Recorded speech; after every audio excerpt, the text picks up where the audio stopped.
Royal Challengers Bengaluru জয়ে ফিরলেও চিন্তা বেড়েছে বিরাট কোহলির চোট নিয়ে।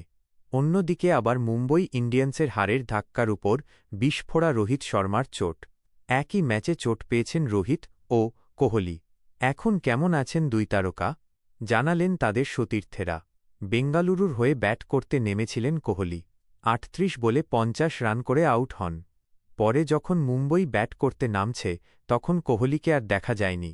তিনি ফিল্ডিং করতে নামেননি। তাঁর বদলে জেকব বেথেল ফিল্ডিং করেন।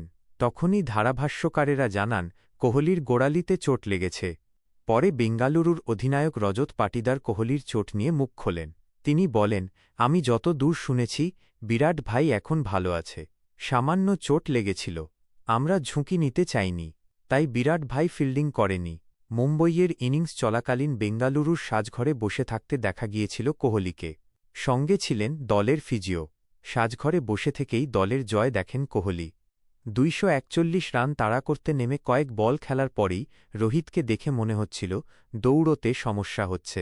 ১৩ বলে ১৯ রান করার পর আর খেলা চালিয়ে যেতে পারেননি তিনি। ইশারায় ডাগআউটকে জানান আর খেলতে পারবেন না। তার পরেই সূর্যকুমার যাদব ব্যাট করতে নামেন। রোহিত উঠে যান। আর নামেননি তিনি। পরে দলের ক্রিকেটার শারফেন রাদারফোর্ড জানান রোহিতের হ্যামস্ট্রিংয়ে লেগেছে। তিনি বলেন, ওর হ্যামস্ট্রিংয়ে একটু সমস্যা হয়েছে। আমি ডাগআউটে ছিলাম। রোহিত সাজঘরে ফিরে যায়। এর থেকে বেশি আমি জানি না। আশা করছি এতক্ষণে ও ঠিক হয়ে গিয়েছে। রাদারফোর্ডের কথা থেকে স্পষ্ট তিনি আশা করছেন রোহিতের চোট ঠিক হয়ে গিয়েছে।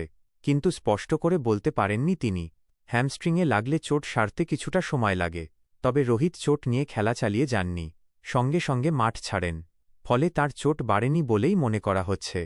বুধবার লখনৌ সুপার জায়ান্টসের বিরুদ্ধে খেলতে নামবে বেঙ্গালুরু। বৃহস্পতিবার পঞ্জাব কিংসের বিরুদ্ধে ম্যাচ রয়েছে মুম্বইয়ের।